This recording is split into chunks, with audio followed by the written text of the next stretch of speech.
భారతదేశంలో బీజేపీ తర్వాత పెద్ద పార్టీగా ఉన్న కాంగ్రెస్ తన ఎన్నికల ప్రణాళికను ఈరోజు విడుదల చేస్తుంది. ఆ పార్టీ అధ్యక్షుడు మల్లికార్జున్ ఖర్గే, సోనియా గాంధీ, రాహుల్ గాంధీ, చిదంబరం వీళ్ళందరి సమక్షంలో దాన్ని విడుదల చేశారు. చిదంబరం వాటన్నిటిని వివరించారు.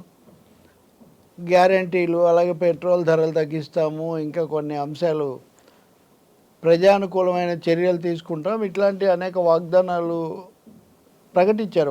వాటిని మనం మళ్ళీ చూడొచ్చు.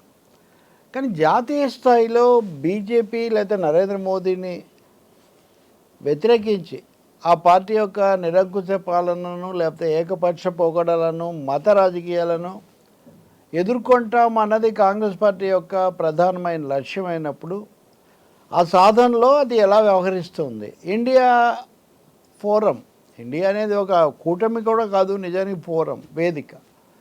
ఇండియా కూటమి ఏర్పాటు అన్న దాంట్లో కూడా కాంగ్రెస్ పార్టీతో అనేక పార్టీలు సహకరించాయి. కొన్ని ఆటపాట్లు వచ్చినా నిలబడ్డాయి. మధ్యలో నితీష్ కుమార్ వెళ్ళిపోయినా స్థిరంగా ఉంది ఇండియా, అంతవరకు మంచిది. కానీ కాంగ్రెస్ పార్టీ తన బలం ఎలా తగ్గుతుందన్న అంశాన్ని కూడా గుర్తించాలి. ఈ ఎన్నికల్లో కాంగ్రెస్ పార్టీ 300 స్థానాల్లో మటుకే పోటీ చేస్తుందని అంచనా. కాంగ్రెస్ చరిత్రలో ఎప్పుడు ఇంత తక్కువ స్థానాలకు పోటీ చేయలేదు. గెలిచేవి ఎన్నైనా తర్వాత, ఇప్పుడు వాళ్ళు గెలిచినవి 30 నుంచి 50 లోపే ఉంటున్నాయి. కాబట్టి అసలు పోటీయే 300 స్థానాలకు చేస్తూ ఉంటే చాలా చోట్ల ఇప్పటికి కూడా అభ్యర్థులు లేరు. మరీ ముఖ్యంగా దక్షిణాదిన ఉన్న కొన్ని రాష్ట్రాల్లో అయితే, కేరళ లాంటి చోట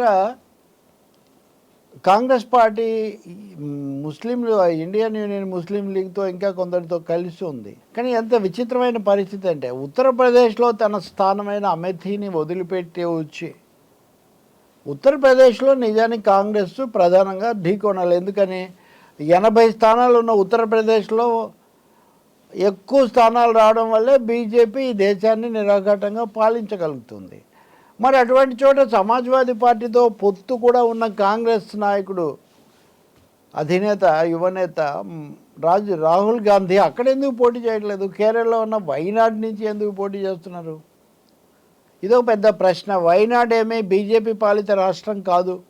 ఇండియాలో భాగంగా ఉన్నటువంటి సిపిఎం, వామపక్షాలు పాలిస్తున్నటువంటి రాష్ట్రం కేరళ. అక్కడ వచ్చి పోటీ చేయటం అంటే ఆయన ఎన్డీఏ మీద కాకుండా ఇండియాలో భాగస్వామిగా ఉన్న ఎల్డీఎఫ్ మీదే పోటీ చేయటం ఇక్కడ మనం గమనిస్తాం. ఇక రెండవది, వైనాడ్లో నామినేషన్ వేయటం కోసం రాహుల్ గాంధీ యాత్ర చేశారు. ఈ యాత్రలో చాలా విచిత్రంగా కాంగ్రెస్ పతాకాలు పెట్టుకోలేదు, ముస్లిం లీగ్ పతాకాలు కూడా పెట్టుకోలేదు. ఐయుఎంఎల్ అంటాం, ఇండియన్ యూనియన్ ముస్లిం లీగ్. వాళ్ళ మద్దతు ఇక్కడ చాలా కీలకం రాహుల్ గాంధీకి, అందుకే అక్కడ పోటీ చేస్తున్నారు. అసలు ఒక పార్టీ అధినేత, జాతీయ అధినేత, అందులో సొంత పార్టీ ఫ్లాగ్స్ లేకుండా ప్రదర్శన చేయటం ఊహించగలుగుతామా? అలాగే మిత్రపక్షంగా తనను బలపరుస్తున్న ముస్లిం లీగ్ ఫ్లాగ్స్ కూడా పెట్టుకోలేదు. ఎందుకు పెట్టుకోలేదు? కేరళ ముఖ్యమంత్రి పినరాయి విజయన్ దీని మీద తీవ్రమైన విమర్శ చేశారు.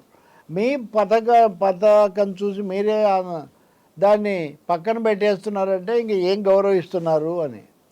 ఎందుకని ఇలా చేశారు అంటే, గతసారి రాహుల్ గాంధీ ప్రచారం చేసినప్పుడు, ఎన్నికలలో పోరాడినప్పుడు ఈ పతాకం అంటే ఐయుఎంఎల్ పతాకం, ఫ్లాగ్, ఇది పాకిస్తాన్ పతాకంలాగా ఉంది, పాకిస్తాన్ పతాకాలు పట్టుకొని పాల్గొన్నారు అని బీజేపీ, ఆర్ఎస్ఎస్ ఆయన్ను అపహాస్యం చేశాయి. ధైర్యంగా నిలబడి దాన్ని ఖండించే బదులు, ఎదుర్కొనే బదులు రాహుల్ గాంధీ ఎన్నికల్లో వాటిని అసలు పక్కన పెట్టేశారు.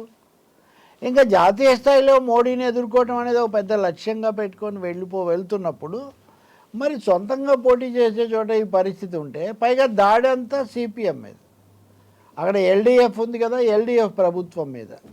మనం చూసాం, తెలంగాణ ముఖ్యమంత్రి రేవంత్ రెడ్డి కూడా కేరళకు వెళ్ళి అక్కడ యూడీఎఫ్ను లేదా రాహుల్ గాంధీని బలపరుస్తూ అక్కడున్న ఎల్డీఎఫ్ ప్రభుత్వం మీద దాడి చేసి వచ్చారు. పినరాయి విజయన్ ప్రశ్నించాడనమాట, అదే మీరు బీజేపీని ఎదుర్కొంటున్నారా లేకపోతే కమ్యూనిస్టుల మీద మా మీద దాడి చేస్తున్నారా అని. ఇంకోటి కూడా గుర్తు చేశాడు ఆయన, మీరు ఇదే పద్ధతిలో ఢిల్లీ ముఖ్యమంత్రి అరవింద్ కేజ్రీవాల్ మీద లిక్కర్ స్కామ్ అనేది మొదటగా మీరు ఆరోపణ పెట్టారు. మీరు పెట్టిన ఆరోపణ చినికి గాలివానాయి. బీజేపీ దాన్ని అనేక మంది మీద ప్రయోగించి ఇప్పుడు అరవింద్ కేజ్రీవాల్ని ముఖ్యమంత్రిని అరెస్ట్ చేసి తిహార్ జైల్లో పెట్టింది. కేజ్రీవాల్ను విడుదల చేయాలని మనం అందరం కలిసి ఢిల్లీ రామ్లీలా మైదానంలో ప్రదర్శన చేస్తున్నాం. బీజేపీ నిరంకుశత్వం అది ఇది అంటున్నాం. కానీ ఆయన్ను జైలుకు పంపడానికి కారణమైనటువంటి ఆరోపణ మొదటగా తెచ్చింది మీరే. కాబట్టి కాంగ్రెస్ పార్టీ తన ప్రత్యర్థులు ఎవరు, రాజకీయ సైద్ధాంతికంగా తను ఎవరిని ఎదుర్కోవాలి, బీజేపీ మీద పోరాడాలంటే ఎలాంటి విధానం తీసుకొని ఎవరెవరిని కలుపుకొని పోవాలి, ఇలాంటిది మీకు లేదు. ఉంటే మీరు అమేథీలో పోటీ చేయకుండా వైనాడుకు వచ్చేందుకు పోటీ చేస్తారు.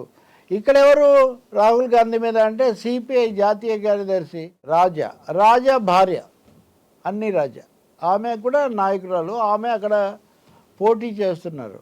మరి మీరు యోగి ఆదిత్యనాథ్ మీద పోట్లాడకుండా యూపీలో ఇక్కడికి వచ్చి అన్ని రాజా మీద పోరాడడం ఇదేక్కడ వ్యవహారం అని చెప్పి పినరాయి విజయన్ చాలా తీవ్ర స్థాయిలోనే ప్రశ్నించారు. విజయన్ వేసిన ఈ ప్రశ్న చాలా చోట్ల లౌకిక పార్టీల నుంచి ఎదురవుతుంది. మీరు మీ టార్గెట్ బీజేపీనా లేకపోతే లోకల్ పార్టీలా? స్థానికంగా గెలవటం కోసం మీరు ఏదైనా చేస్తారా? మీరే గట్టిగా నిలబడకపోతే మిగతా వాళ్ళు ఏమవుతారు అనే ప్రశ్నలు వేస్తున్నారు. నేను ఇవన్నీ ఎందుకు చెప్తున్నానంటే ఈరోజు ప్రణాళిక విడుదల చేస్తున్న సమయంలో కాంగ్రెస్ లేకపోతే ఎదుర్కోవడం లేదు. కాంగ్రెస్ ప్రపంచంలో ఓల్డెస్ట్ పార్టీ, భారతదేశంలో అతి పురాతన పార్టీ, మేమే లౌకిక పార్టీ అని మీరు చెప్తున్నప్పుడు ఈ విశాల భారతదేశాన్ని కలుపుకొని పోగలిగినటువంటి ఒక స్పష్టమైన లౌకిక ఎజెండాతో మీరు ముందుకు రాగలుగుతారా లేదా అన్నది కాంగ్రెస్ ముందున్న సవాల్.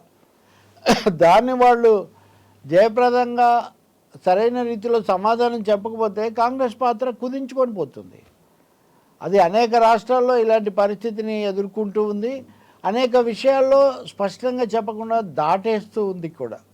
ఇప్పుడు ఈరోజు ప్రణాళిక ప్రకటించినప్పుడు కూడా దీంట్లో ఓపీఎస్ ఈపీఎస్ అనేటటువంటి అంశం, ఓల్డ్ పెన్షన్ స్కీమ్ పునరుద్ధరిస్తామన్నది దీంట్లో స్పష్టంగా ఉంటుందా లేదా అన్న సందేహాలు కూడా ఉన్నాయి. ఇంకా ఇతర అంశాలు కూడా సరే, కార్మికులకు న్యాయం, మహిళలకు న్యాయం, మైనార్టీలకు న్యాయం, గ్యారంటీస్ నుంచి పాంచ్ న్యాయ 5 న్యాయాలు అనే దానికి వాళ్ళు వచ్చారు. కానీ న్యాయంగా కాంగ్రెస్ పార్టీ గతంలో చేసిన తప్పిదాలు ఒకటైతే ఈ సమయంలో అయినా సరే ఒక ఖచ్చితమైన విధానంతో వెళ్ళటం, అందరినీ కలుపుకొని పోవటం, అది కూడా ఇండియాలో భాగం మేమే నాయకత్వం అంటారు. కానీ చాలా రాష్ట్రాల్లో గుజరాత్తో సహా వాళ్ళు ఇతరులను కలుపుకోవే ప్రయత్నమే చేయడం లేదు. తెలంగాణలో కూడా మనం చూస్తాం. అసెంబ్లీ ఎన్నికల్లో తమతో పొత్తు పెట్టుకున్న సిపిఐ కూడా వాళ్ళు ఇప్పుడేం లోక్సభ ఎన్నికల్లో వాళ్ళేం కలుపుకుపోవట్లేదు. అలాంటి ఆలోచన కూడా, అలాంటి ప్రయత్నం కూడా వాళ్ళు చేయడం లేదు. 300 సీట్లు మాత్రమే పోటీ చేసే కాంగ్రెస్ పార్టీకి ఎంత స్ట్రైక్ రేట్, సక్సెస్ రేట్ ఎంత ఉంటుంది, ఎన్ని స్థానాలు వస్తాయి, వాళ్ళొక్కరే ఏమాత్రం ఎదుర్కోగలుగుతారు అన్న ప్రశ్న కూడా ఇక్కడ చాలా బలంగా ఉంది.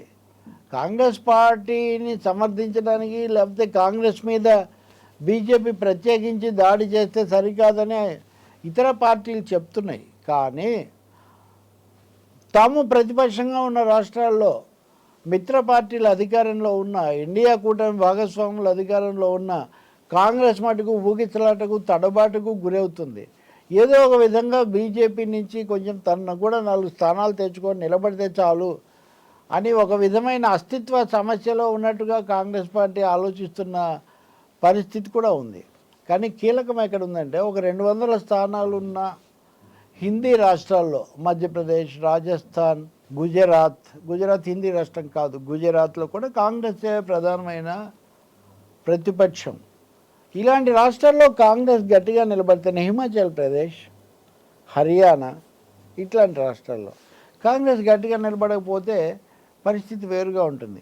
అందుకనే ప్రణాళిక ప్రకటించడము, చాలా పెద్ద పెద్ద విశాల లక్ష్యాలు ప్రకటించడము, తమ చరిత్ర తమను ఎమరేసుకోవడంతో పాటు లౌకిక పార్టీలన్నింటినీ అలాగే లౌకిక ప్రాంతీయ పార్టీలను కూడా బీజేపీకి వ్యతిరేకంగా కలుపుకొని పోగలిగినటువంటి ఒక వాస్తవిక దృక్పథం కాంగ్రెస్ చూపించగలుగుతుందా లేదా అన్నది ఎన్నికల ఫలితాన్ని నిర్దేశించే ఒక కీలకమైన అంశం అవుతుంది.